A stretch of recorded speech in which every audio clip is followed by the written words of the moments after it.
네, 오늘의 카드뉴스입니다. 저금리가 계속되면서 전세 구하기가 참 어렵습니다.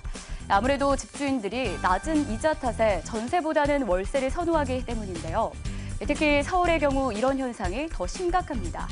올 들어 전세값 상승세가 좀 꺾인 줄 알았는데 이사철 성수기인 3월 봄부터 여름인 지금까지도 서울 전세 가격은 꾸준히 상승폭이 커지고 있는 모습 확인이 되고 있습니다.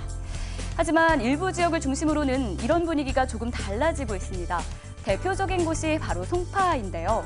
송파 지역의 전셋값은 이사철 성수기인 3월은 물론이고 지금까지도 하락세를 나타내고 있습니다. 이런 현상이 나타나는 이유는 뭘까요? 그건 바로 인접 지역인 하남과 미사, 위례 신도시 등에서 신규 아파트 입주 물량이 2만 가구 이상 증가하고 있기 때문입니다. 세입자들은 결국 저렴한 전세를 찾아 이동하고 있는 모습이죠. 그런데 이런 현상은 점차 더 확산될 것으로 전망이 되고 있습니다. 송파뿐 아니라 강남과 서초 역시 전셋값 상승세가 조금씩 꺾이고 있는데요.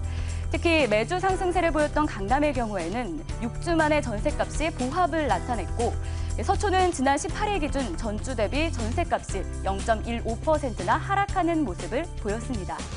그렇다 보니 강남 지역에선 세입자 모시기에 나섰다고 합니다. 전셋값이 점차 안정화된다는 점에선 세입자에게 분명 유리한 환경일 텐데요.